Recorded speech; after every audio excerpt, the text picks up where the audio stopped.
Tengo el honor y el placer de presentaros a los autores de los trabajos que han sido seleccionados este año como los mejores trabajos publicados en Revista Española de Cardiología y que van a ser presentados en una sesión durante el Congreso de la SEC en Sevilla, ahora en 2012.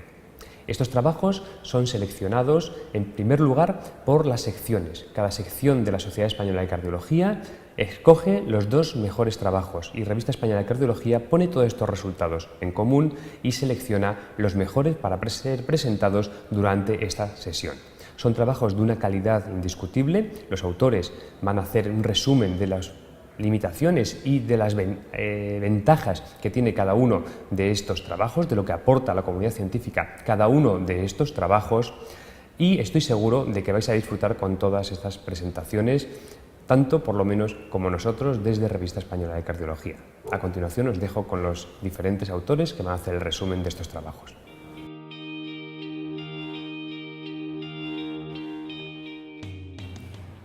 Nuestro trabajo se pone en marcha en el año 2007 con la puesta en funcionamiento de una red local de atención al infarto agudo de miocardio mediante angioplastia primaria.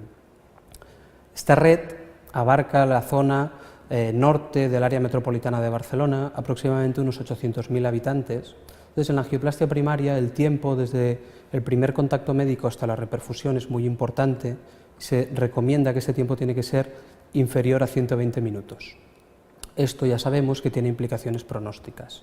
Nuestro objetivo con el trabajo era, por un lado, monitorizar distintos intervalos de tiempo, desde el inicio de los síntomas hasta la reperfusión.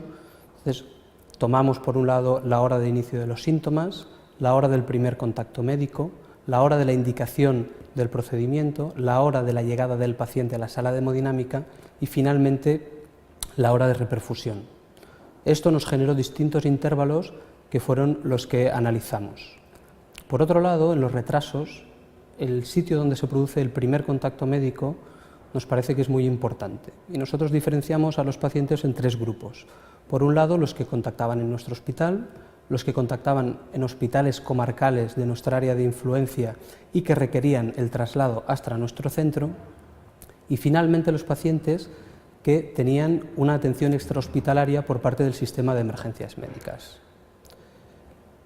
Con los resultados del estudio pudimos identificar distintos retrasos que nos parecían poco justificados, y tanto es así que el porcentaje de pacientes en el que conseguimos una reperfusión en menos de 120 minutos pasó del 55% durante el estudio al 75% que tenemos en la actualidad. Vimos también que el grupo de pacientes que eran atendidos fuera del hospital por el sistema de emergencias médicas eran los que tenían un mejor perfil de tiempo. Tanto es así también que durante la duración del estudio prácticamente solo un 15% de pacientes fueron atendidos fuera del hospital. Con las medidas que se han tomado después, este porcentaje ha subido a más del 30%. Finalmente, otra conclusión que hemos podido sacar del estudio es que no hay diferencias en cuanto a los tiempos a la reperfusión si el procedimiento se realiza en horario de oficina normal o bien si se realiza en horario de guardia.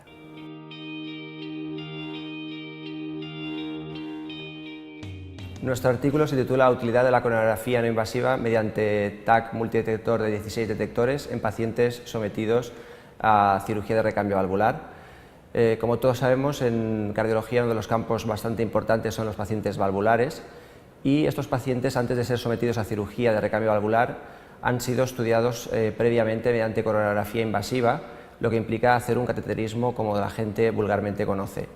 Sin embargo, esta técnica no es barata, no está exenta de riesgos y requiere generalmente del ingreso del paciente.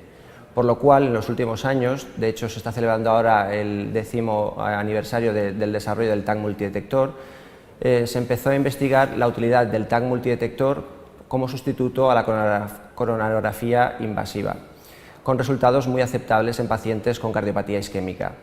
Pero, sin embargo, se habían hecho pocos estudios de pacientes valvulares. Por tanto, nuestro estudio lo que se centró sobre todo es en valorar la utilidad del TAC multidetector para descartar lesiones coronarias en pacientes que van a ser sometidos a cirugía de recambio valvular. Nosotros obtuvimos un resultado excelente, con unos resultados con una exactitud diagnóstica de alrededor del 98-99%, Y también, como resultado de nuestro estudio, pudimos ver que en torno a un 62% de los pacientes sometidos a TAC multidetector podían evitarse la realización de una coronariografía invasiva con las molestias y las complicaciones que pudieran derivarse de esta. El resultado final de todo esto, dado los buenos resultados que obtuvimos en nuestro estudio, la mejoría que hemos obtenido para nuestros pacientes es que todos estos pacientes actualmente en nuestro servicio y en muchos otros hospitales son evaluados mediante TAC multidetector y no mediante coronariografía invasiva como se hacía tradicionalmente en estos pacientes.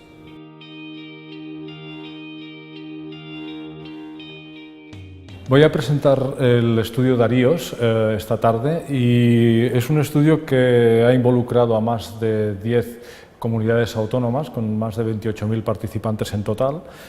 Esto representa el 70% de la población de 35 a 74 años del país. Y teníamos el objetivo, al iniciar este estudio, de determinar cuál era el grado de control de los factores de riesgo cardiovascular en la población española sin enfermedad, es decir, candidatos a prevención primaria. Para determinar este grado de control utilizamos 4 grupos de riesgo determinados por la función de riesgo de Regicor, que está perfectamente adaptada a la población española, y los clasificamos en bajo, moderado, alto o muy alto riesgo. De este modo hemos podido comprobar que, a pesar de que la proporción de personas, de participantes que tenían un factor de riesgo y estaban tratados era bastante elevada, esto estaba bastante lejos de llegar al óptimo. Había una proporción de pacientes con factores de riesgo que llevaban tratamiento, pero entre los tratados el grado de control, en el mejor de los casos, que era la diabetes, llegaba al 65%. El punto probablemente más importante de lo que hemos encontrado está relacionado con la hipertensión y con el colesterol. La hipertensión, aproximadamente un 40% de los tratados conseguían un buen control de su factor de riesgo, mientras que en el colesterol esto era completamente diferente y apenas llegaba a un 15% el grado de control para este factor de riesgo.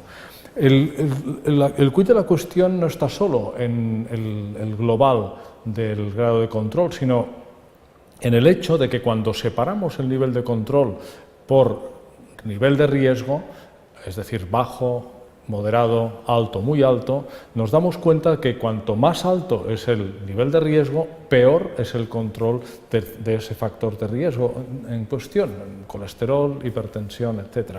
Claro, esto produce una cierta alarma porque precisamente en prevención primaria el objetivo más claro es conseguir que los pacientes bajen de nivel de riesgo y los que están en alto consigan estar en riesgo como mínimo moderado y, si es posible, bajo. Entonces, aquí nuestra interpretación de estos resultados es que estamos fallando en conseguir precisamente este objetivo.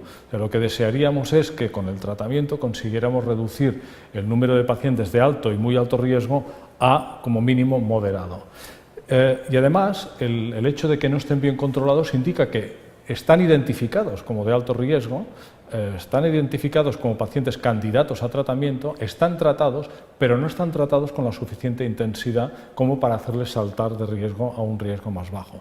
Por lo tanto, parece como si estuviéramos haciendo un esfuerzo adecuado en el sentido de identificar a los candidatos, pero no de la suficiente intensidad como para conseguir los resultados que nos gustaría obtener. Es decir, minimizar el grupo de alto y muy alto riesgo para minimizar también el riesgo global en toda la población. Piensen que estamos hablando de más de 28.000 personas de toda España y, por lo tanto, estos resultados aplican a una gran parte de la práctica clínica en el país.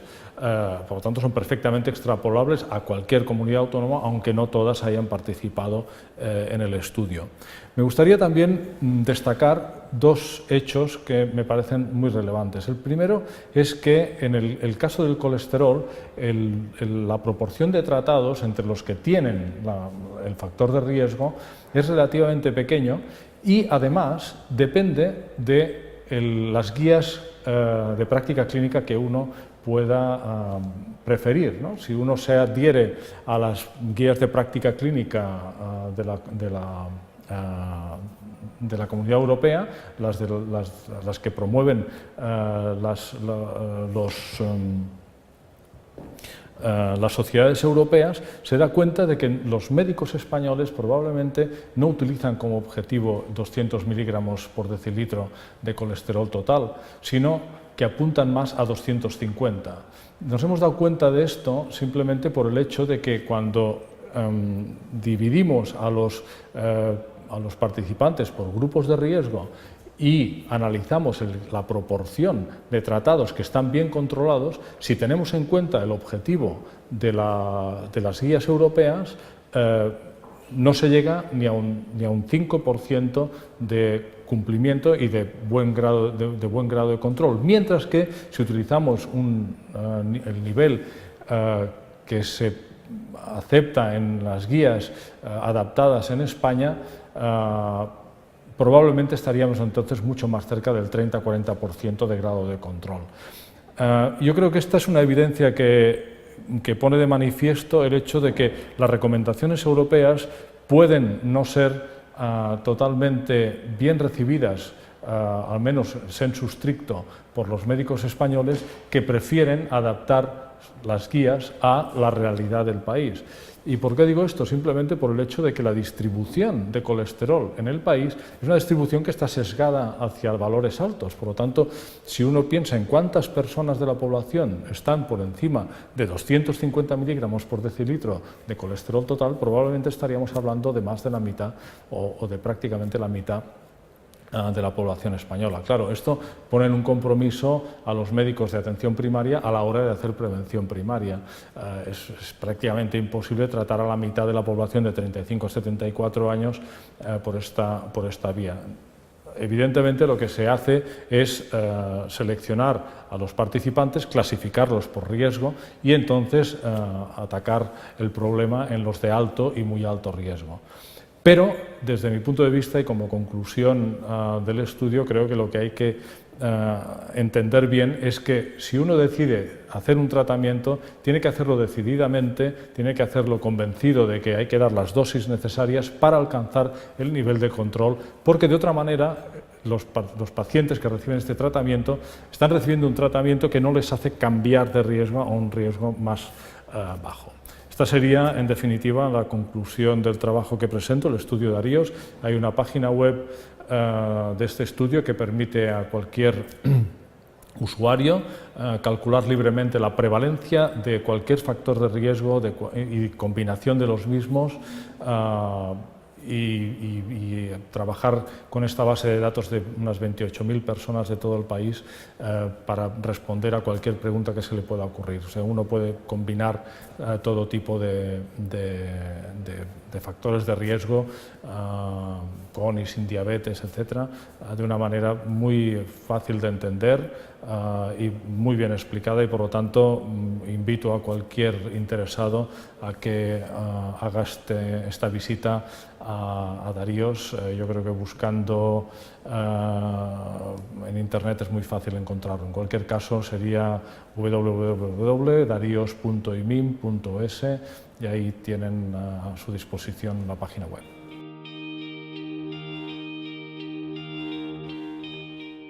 El trabajo que he presentado se titula Síncope y bloqueo de rama, rendimiento del uso escalonado del estudio electrofisiológico y la monitorización electrocardiográfica prolongada.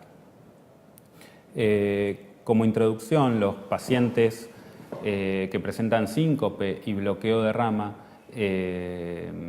son pacientes que se piensa que tienen un alto riesgo de evolución a bloqueo AV avanzado. Sin embargo, otra causa posible y frecuente en estos casos es la taquicardia ventricular. La metodología diagnóstica y terapéutica en estos pacientes no está del todo determinada, siendo aceptable por las guías de práctica clínica tanto una estrategia de estudio electrofisiológico seguido de un registrador de eventos implantable en los casos que el estudio haya sido negativo, como otros autores defienden el implante de un marcapasos en aquellos con trastorno de rama bifascicular por su riesgo de evolución a bloqueo AV avanzado.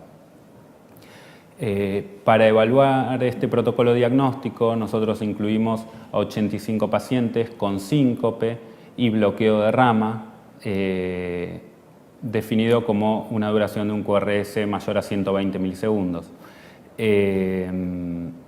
Y se han excluido aquellos pacientes que tras una evaluación clínica inicial fueron diagnosticados. En la primera etapa de este protocolo diagnóstico consistió en un estudio electrofisiológico mediante el cual se arribó a un diagnóstico en un 42% de los casos, siendo el diagnóstico más frecuente el de bloqueo auriculoventricular paroxístico, seguido por la taquicardia ventricular. Aquellos pacientes que no tuvieron un diagnóstico mediante el estudio electrofisiológico fueron candidatos a la implantación de un registrador de evento subcutáneo. De estos pacientes, en una tercera parte, se arribó a un diagnóstico mediante el registrador de eventos, siendo nuevamente el diagnóstico más frecuente el bloqueo AV paroxístico. Es de destacar que en todos nuestros pacientes, todos los diagnósticos de taquicardia ventricular se han realizado mediante el estudio electrofisiológico y no hubo taquicardias ventriculares ni muertes de origen arrítmico durante el seguimiento. Como conclusión, podemos decir que la estrategia diagnóstica empleada, que consistió en estudio electrofisiológico seguido de un registrador de eventos subcutáneo en los casos sin diagnóstico, fue una estrategia que permitió arribar a un alto porcentaje de diagnósticos con seguridad, dado que la taquicardia ventricular se identificó durante el estudio electrofisiológico. Pues después de estas excelentes presentaciones, creo que estaréis de acuerdo conmigo en que son trabajos de una altísima calidad científica y desde Revista Española de Cardiología simplemente os animo a todos los grupos de investigación, tanto clásicos como los emergentes de nuestro país, a que sigamos todos trabajando con un objetivo común y a que entendáis que Revista Española de Cardiología es una casa para todos nosotros y es una muy buena vía de mostrar los resultados de vuestros trabajos de investigación. Muchísimas gracias.